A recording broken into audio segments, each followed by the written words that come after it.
이 시간 우리에게 주시는 하나님의 말씀은 구약성경 열왕기상 18장 41절에서 46절까지의 말씀입니다.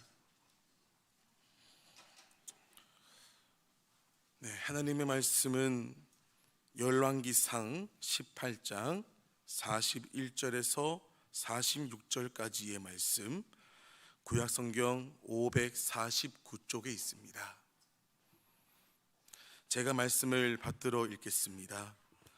엘리야가 아합에게 이르되 올라가서 먹고 마시소서, 큰 비 소리가 있나이다. 아합이 먹고 마시러 올라가니라. 엘리야가 갈멜산 꼭대기로 올라가서 땅에 꿇어 엎드려 그의 얼굴을 무릎 사이에 넣고 그의 사환에게 이르되 올라가 바다 쪽을 바라보라. 그가 올라가 바라보고 말하되 아무것도 없나이다. 이르되 7번까지 다시 가라. 7번째 이르러서는 그가 말하되 바다에서 사람의 손만한 작은 구름이 일어나나이다. 이르되 올라가 아합에게 말하기를 비에 막히지 아니하도록 마차를 갖추고 내려가소서 하라 하니라. 조금 후에 구름과 바람이 일어나서 하늘이 캄캄해지며 큰 비가 내리는지라. 아합이 마차를 타고 이스라엘로 가니 여호와의 능력이 엘리야에게 임하매 그가 허리를 동이고 이스라엘로 들어가는 곳까지 아합 앞에서 달렸더라. 아멘. 기도의 선지자 엘리야라고 하는 제목으로 하나님의 말씀 선포하겠습니다. 엘리야의 이야기는 갈멜산에서 불을 내린 이야기로 끝나지 않습니다. 엘리야는 다시 갈멜산으로 올라갑니다. 이미 갈멜산에서 승리를 얻었는데 왜 다시 갈멜산으로 올라가는 것입니까? 갈멜산에서 뭘 하는 것입니까? 엘리야가 갈멜산 꼭대기로 올라가서 땅에 꿇어 엎드려 그의 머리를 무릎 사이에 놓고 기도했습니다. 첫째, 육적 문제를 위해 기도했습니다. 42절입니다. 아합이 먹고 마시러 올라가니라.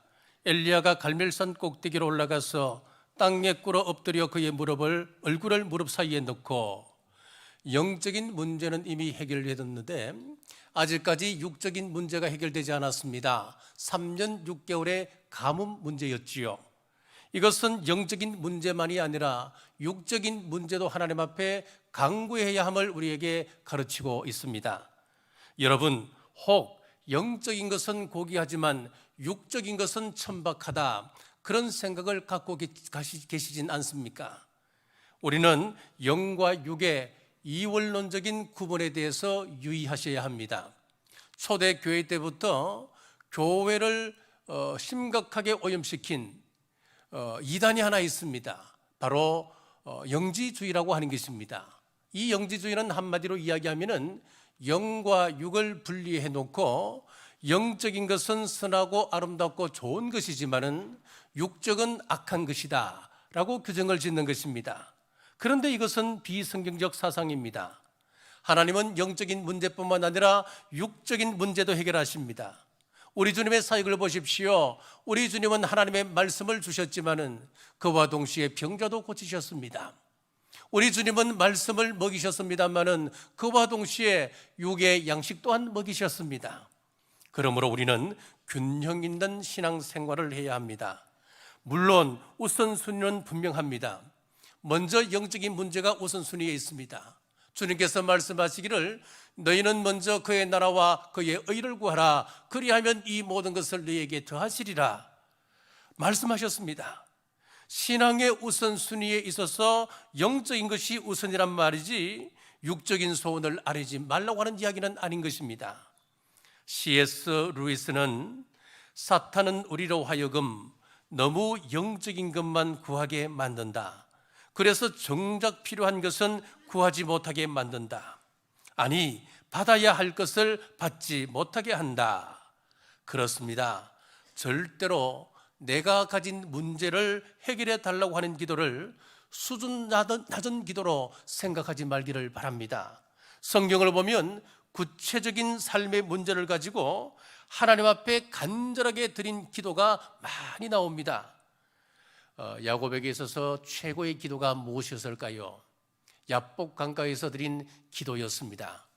그가 기도드린 이유가 무엇입니까?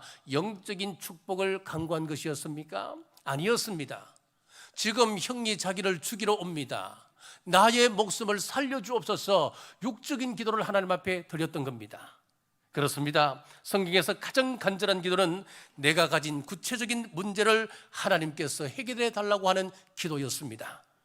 먼저 영적인 문제를 해결하길 원하지만은 동시에 우리가 가진 구체적인 문제를 놓고 기도해야 합니다. 하나님, 건강의 문제를 주님 앞에 내어놓습니다. 해결해 주옵소서. 사업의 문제를 내어놓습니다. 가정의 문제, 자녀의 문제, 관계의 문제를 내어놓습니다. 하나님, 해결해 주옵소서. 그때 주님께서 역사해 주실 줄 믿으시길 주님의 이름으로 축복합니다. 둘째, 기도하는 사람이 진정한 리더임을 가르칩니다. 41절입니다.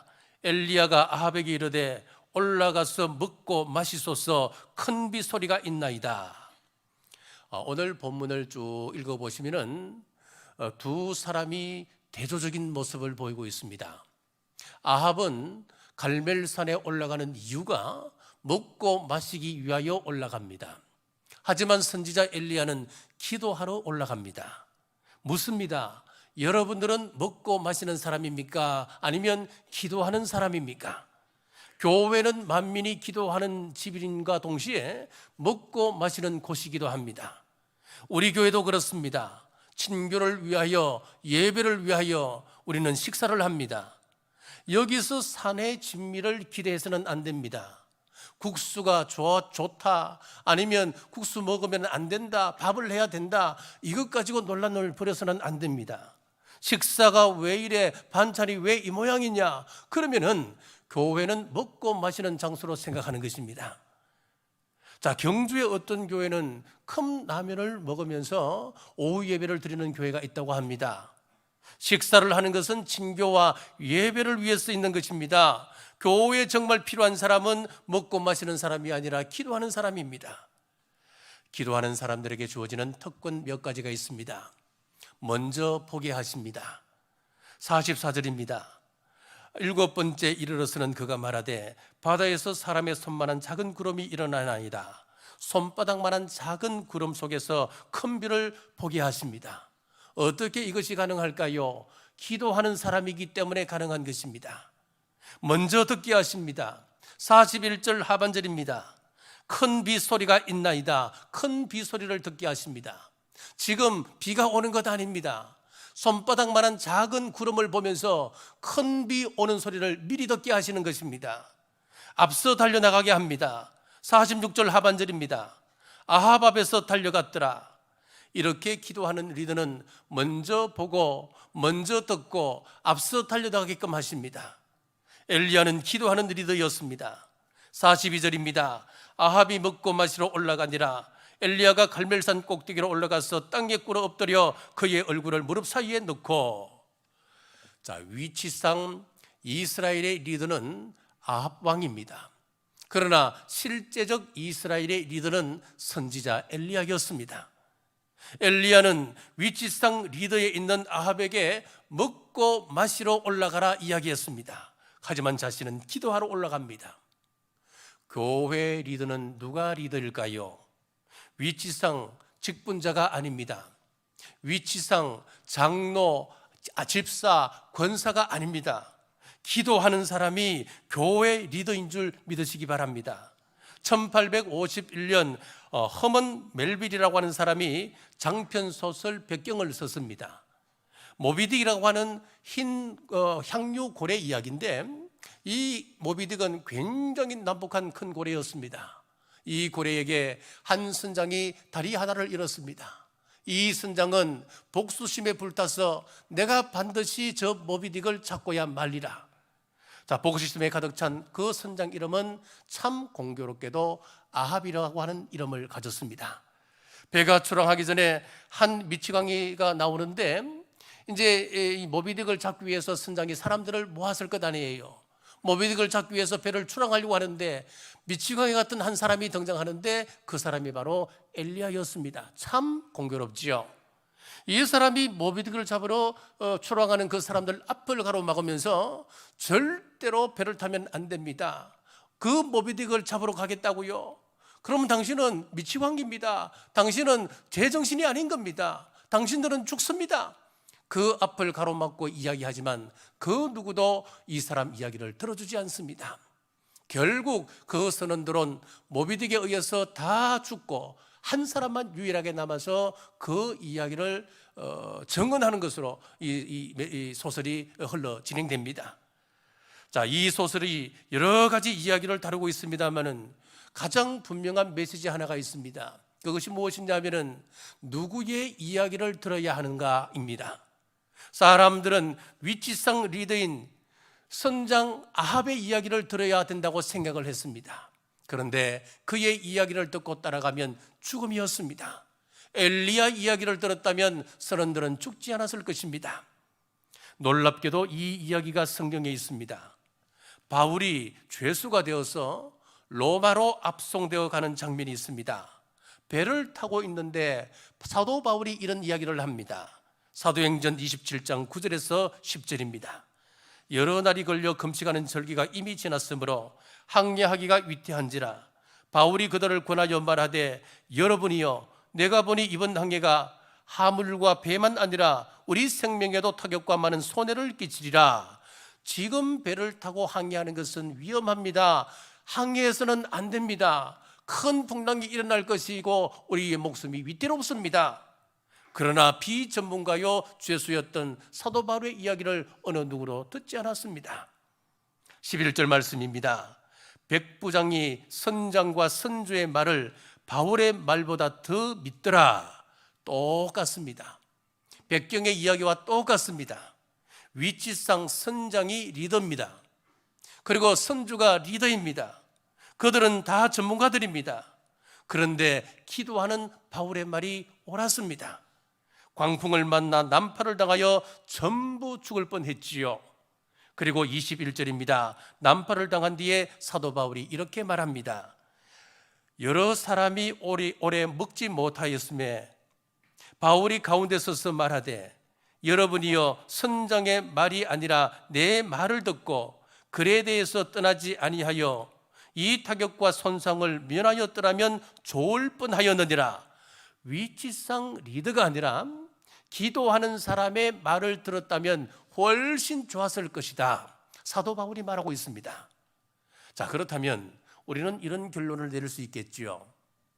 위치상 리더에 있는 사람이 기도하는 사람이라고 한다면 최상일 것입니다. 위치상 리더에 있는 사람이 기도하는 그 공동체는 안전한 공동체가 될 수 있는 것입니다. 그러므로 교회에서 기관의 장은 기도하는 사람이 되어야 합니다. 그것이 바람직합니다. 한 가정에서 위치상 리더가 누굽니까? 남편이고 아버지가 아니겠습니까? 그런데 이걸 인정하지 않는 시대가 되어져 버렸습니다. 시대가 그래도 남편이 기도하고 아버지가 기도하는 그 집은 소망이 있는 집안이 되는 겁니다. 특별히 우리 교회에 리더의 자리에 계시는 분들은 꼭 기도하는 리더들이 되시기를 주님의 이름으로 축복합니다. 셋째, 작은 구름도 무시하지 않았습니다. 44절 상반절입니다. 일곱 번째 이르러서는 그가 말하되 바다에서 사람의 손만한 작은 구름이 일어나나이다. 자, 우리 하나님께서 보여주시는 응답은 거창한 것이 아니었습니다. 손바닥만한 작은 구름이었습니다. 우리는 하나님께서 주시는 표정이 크고 위대할 것이라고 생각을 많이 합니다. 그런데 성경을 보면 대부분 하나님의 응답은 작은 것에서 시작하게 됩니다. 오병이의 기적은 보리떡 5개와 물고기 2마리였습니다. 그것을 받아든 우리 예수님의 눈에는 5,000명을 먹이고 12강주리가 가득 채워지는 것을 미리 보셨습니다. 하나님이 엘리야를 사르밧 과부의 집으로 보내셨습니다. 엘리야가 본 것은 곡식 가득 찬 창고가 아니었습니다. 그가 본 것은 밀가루 한 줌과 기름 조금이었지만은 마르지 않는 기적을 체험했습니다. 엘리야는 이런 기적의 경험을 이미 했기 때문에 손바닥만한 작은 구름 속에서 하나님께서 이루실 엄청난 역사를 믿음으로 바라보고 있었습니다. 사실 돌이켜보면 하나님은 우리에게도 작은 구름으로 응답하실 때가 많았습니다. 우리에게 작은 것으로 사인을 보내셨습니다. 그런데 우리 눈이 너무 작고 시시해 보여서 하나님의 뜻을 알아보지 못하고 내 방법대로 고집을 부릴 때가 많았습니다. 사랑하는 여러분, 우리 하나님 주시는 작은 구름을 무시하지 않는 은혜가 여러분들에게 있기를 주님의 이름으로 축복합니다. 자, 우리가 응답을 기다릴 때에 유의해야 할 점이 몇 가지가 있습니다. 자, 엘리야가 비를 내려달라고 하나님 앞에 기도했을 때 그가 몇 번 기도하고 응답받았습니까? 7번 기도하고 응답받았습니다. 자, 그런데 지난주에 엘리야 제단에 불이 내려올 때는 딱 한 번 기도하고 응답을 받았습니다. 이건 굉장히 중요한 겁니다. 여기는 의미가 있습니다. 기도 응답은 공식으로 이해해서는 안 된다고 하는 이야기입니다. 여러분에게 혹시 문제가 생겼을 때에 여러분들이 과거에 이런 체험을 한 적은 없습니까? 40일 작정 기도하고 났더니만 하나님께서 응답을 주셨다. 또 어떤 사람은 일주일 금식 기도하고 났더니만 하나님께서 문제를 해결해 주셨다. 자, 이런 사람들이 있었을 거예요. 자, 이런 경험을 한 이후에 각자 사람들은 자기 나름대로 규정을 해버립니다. 문제가 있을 때는 40일 작정 기도하면 해결함 받을 수가 있지. 또 어떤 사람은 문제가 있을 때에 일주일 금식 기도하면 하나님께서 문제를 해결해 주셔. 그리고 문제를 만난 사람들을 향하여 막 정죄하기 시작합니다. 아니, 그런 문제가 있으면 일주일 금식 기도하면 응답받는데 왜 금식 기도하지 않느냐고 정죄하기 시작하는 거예요. 여러분, 하나님은 공식으로 움직이시는 분이 아니십니다. 컴퓨터처럼 어떤 명령어를 입력하면은 거기 따라 반응하는 기계적인 하나님이 아니십니다. 40일 금식 기도 딱 입력하면 응답, 그렇게 응답하시는 분이 아니시란 말입니다. 우리 하나님은 인격이십니다. 인격이시기 때문에 공식을 만들면 안 됩니다. 여러분들이 답답한 마음에 이 기도원 저 기도원 또 용하다고 하는 목사님들 찾아다닐 때가 있습니다. 어떤 교회 갔더니만 어떤 목사님이 이렇게 이야기합니다. 마치 점쟁이가 그냥 해결책을 주는 것처럼 일주일 금식 기도 해봐, 일주일 금식 기도 하고 와. 여러분, 하나님은 그런 분이 아니시란 겁니다. 인격이시기 때문에 누가복음 18장의 말씀대로 낙심하지 말고 우리 주님께서 응답하실 때까지 기도하는 겁니다. 한 번 기도해서 들어주실 때도 있습니다. 6번 기도했지만은 여전히 응답이 없어서 포기할까 이런 마음이 들었지만은 아니야, 말씀해 보니까 응답이 올 때까지 기도하라 했지 7번째 기도했더니만 응답받을 수도 있는 겁니다. 어떤 때는 1년 기도해서 응답받을 수도 있고 어떤 기도는 영원토록 하나님께서 노하시는 기도도 있다고 이야기합니다. 왜 그렇습니까? 요한복음 5장 14절에 보니까 그를 향하여 우리가 가진 바 담대함이 이것이니 그의 뜻대로 무엇을 구하면 들으심이라.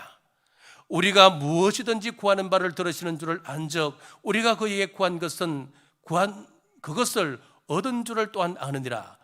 그의 뜻대로 구하는 기도는 응답받는다. 그렇게 말씀하셔요.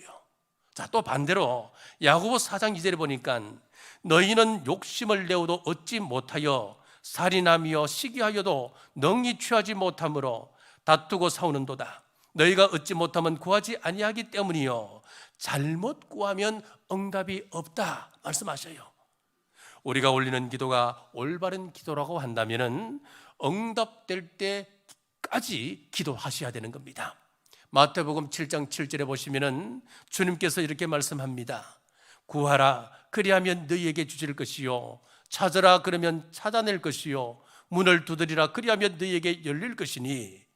주님은 기도를 문을 두드리는 것에 비유하고 있습니다. 그렇습니다. 기도라고 하는 것은 문을 두드리는 것입니다. 문은 언제까지 두드립니까? 집안에 사람이 있다고 하는 것을 알게 되면은 그 사람이 문을 열어줄 때까지 두드리지 않겠습니까? 우리 하나님께서 살아계신 분이라고 확신하신다면은 우리 하나님께서 응답해 주실 때까지 기도하는 것 당연하지 않습니까? 한두 번, 세게 두드리고 없나 봐. 그리고 가버린다면 하나님께서 문을 열어보시고 없네. 그러시지 않겠습니까? 6번 실망해도 또 기도할 때 7번째 손바닥만한 작은 응답을 보시기를 주님의 이름으로 축복합니다. 넷째, 앞서 달려갔습니다. 46절입니다. 여호와의 능력이 엘리야에게 임하매 그가 허리를 동이고 이스라엘로 들어가는 곳까지 아합 앞에서 달려갔더라. 여러분, 이 말씀을 읽어보시면은 마치 엘리야가 축지법을 쓰는 것 같지요. 한번 보십시오. 마차를 타고 아합이 먼저 갔습니다.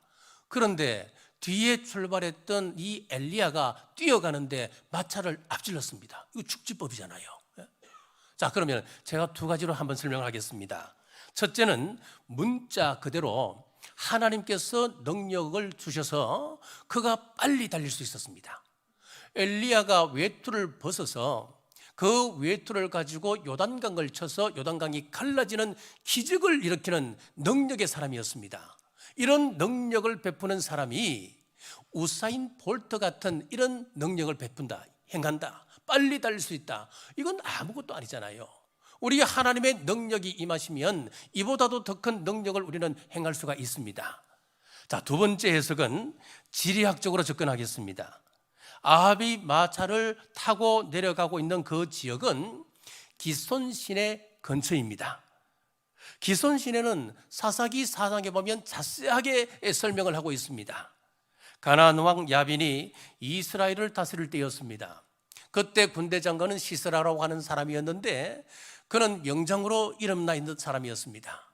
그는 900성의 철병거를 소유하고 있었습니다. 그리고 가혹할인 만큼 이스라엘 민족을 집요하게 괴롭혔던 사람이었습니다. 그때 하나님께서 여선지자 드보라를 들어 사용하시는데 이 여선지자 드보라는 어벤져스에 나오는 원더우먼 같은 탁월한 힘을 가진 괴력을 가진 그런 여인이 아니었습니다. 그런 하나님의 말씀을 받고 자기를 도울 자를 찾는데 바락을 찾아갑니다. 바락에게 도움을 요청하여서 바락과 함께 전장에 나가게 되겠습니다. 4장 1절에 사사기 4장 13절입니다. 시스라가 모든 병거 곧 철병거 900대와 자기와 함께 있는 모든 백성을 하로셋 학고임에서부터 기손 강으로 모은지라. 보십시오. 기손 강가로 이 시스라가 자기의 그 900성의 철병거와 군대를 소집했습니다. 15절입니다. 여호와께서 바락 앞에서 시스라와 그의 모든 병거와 그의 온 군대를 칼날로 혼란에 빠지게 하심에 시스라가 병거에서 내려 걸어서 도망한지라. 하나님께서 역사를 일으키시는데 어떤 표현이 나오냐면은 시스라와 그의 모든 병거가 혼란에 빠졌다, 이런 표현이 나옵니다. 왜 혼란에 빠졌겠습니까? 천하무적 이 시스라의 그 철병거, 요즘 말로 하면 탱크입니다. 이런 탱크가 왜 혼란에 빠졌겠습니까? 사사기 5장에 보면은 드보라가 승리하고 난 이후에 승리의 노래를 부르고 있습니다. 그러니까 승리의 노래를 부르는 그 말씀 가운데 이런 말씀이 있습니다. 4절에서 5절입니다. 여호와여, 주께서 세일산에서부터 나오시고 에돔들에서부터 진행하실 때에 땅이 진동하고 하늘이 물을 내리고 구름도 물을 내렸나이다. 산들이 여호와 앞에서 진동하니. 여기 보니까 어떤 표현이 나오느냐, 하늘이 물을 내고 구름이 물을 내었다. 엄청난 비가 기손 시내가에 내렸습니다. 시내가에 내리니까 그 지역이 벌밭으로 변했고 천하무적 그 철병거 900성이 그 지역에 갇혀 꼼짝달싹할 수 없어서 이 시스라가 철병거에서 내려서 도망을 가게 되는 거예요. 자, 이걸 염두에 두고 오늘 본문의 말씀을 보면 느낌이 팍 옵니다. 다시 본문으로 돌아가서 3년 6개월 만에 비가 내리는데 엄청난 먹구름이 몰려왔습니다. 얼마나 많은 먹구름이 몰려왔으면 하늘이 깜깜했다, 그렇게 말씀했겠습니까? 이어서 큰 비가 내렸습니다. 큰 비가 내리면 지역 특성상 뻘밭으로 변합니다. 이런 지역의 특성을 잘 알고 있었기 때문에 마차를 준비하여 아합에게 비가 오기 전에 빨리 내려가라, 그렇게 이야기한 겁니다. 44절입니다. 7번째 이르러서는 그가 말하되 바다에서 사람의 손만한 작은 구름이 일어나나이다. 이르되 올라가 아합에게 말하기를 비에 막히지 아니하도록 마차를 갖추고 내려가소서 하라 하니라. 자, 그러면 이제 말씀이 분명해집니다. 아합이 출발하고 조금 후에 큰 비가 내렸습니다. 큰 비로 기손강 주변 평야는 뻘밭으로 변했을 것이고, 아합이 타고 가는 마차는 과거 시스라의 철병거 900승처럼 그 뻘밭에 갇혀 꼼짝달싹할 수 없었습니다. 그런데 하나님의 권능이 엘리야에게 임하니까 그 질퍽거리는 땅에도 지치지 않고 뻘밭에 빠져있는 아합을 제치고 앞서갈 수 있었을 것입니다. 여러분, 우리 하나님의 권능이 임하면 세상은 환경에 걸려 넘어지고 뻘밭에 갇혀서 깊은 수렁에 빠지지만은 우리는 환경에 걸려 넘어지지 않습니다. 깊은 수렁을 뛰어넘을 줄 믿으시길 주의 이름으로 축복합니다. 지금 시대는 이렇게 말하는 시대입니다. 환경이 매우 어렵다, 부흥이 안 되는 시대다, 질퍽거리는 환경 때문에 앞으로 나아갈 수 없다고 말하는 시대입니다. 그러나 하나님은 말씀합니다. 불경기의 세상은 환경에 넘어지지만은 여호와를 앙망하는 자에게는 새 힘을 얻으리라. 주님께서 말씀하십니다. 우리 주님께서 능력 주신다면은 환경에 넘어지지 않고 힘있게 앞서 달려나갈 수 있을 줄 믿으시길 주님의 이름으로 축복합니다. 말씀을 맺겠습니다. 우리는 영적인 문제를 위해서 기도해야 합니다. 그와 동시에 육적인 문제를 가지고도 기도하셔야 합니다. 위치상에 있는 리더가 아니라 기도하는 사람이 진정 리더이기 때문에 우리는 기도해야 합니다. 하나님을 공식화하지 마십시오. 하나님은 컴퓨터나 로봇이 아니십니다. 하나님은 인격이십니다. 그분이 응답하실 때까지 두드리십시오. 손바닥만한 작은 구름을 무시하지 말고 민감하게 보십시오. 그리하여 세상은 환경에 걸려 넘어질지라도 우리 성도는 여호와의 권능으로 말미암아 힘있게 앞서 달려나가시기를 주님의 이름으로 축복합니다. 기도하겠습니다. 하나님, 기도의 선지자 엘리야를 통하여 말씀 주심 감사합니다. 아버지, 오늘 주신 말씀 붙잡습니다. 우리가 먹고 마시는 자가 아니라 기도하는 자가 되기를 원합니다. 방관자가 되지 않게 하시고 말씀 듣고 돌아가는 자들 되지 않게 하시며 주님 몸된 교회를 위하여 기도하며 애쓰며 수고하는 자 되게 하옵소서. 위치상에 있는 리더가 아니라 기도하는 리더가 되게 하옵소서. 그리하여 세상은 환경에 넘어질지라도 여호와의 권능으로 앞서 달려나가는 믿음의 성도들 다 되게 하옵소서. 다시 오실 예수님 이름으로 간절히 기도드리옵나이다. 아멘.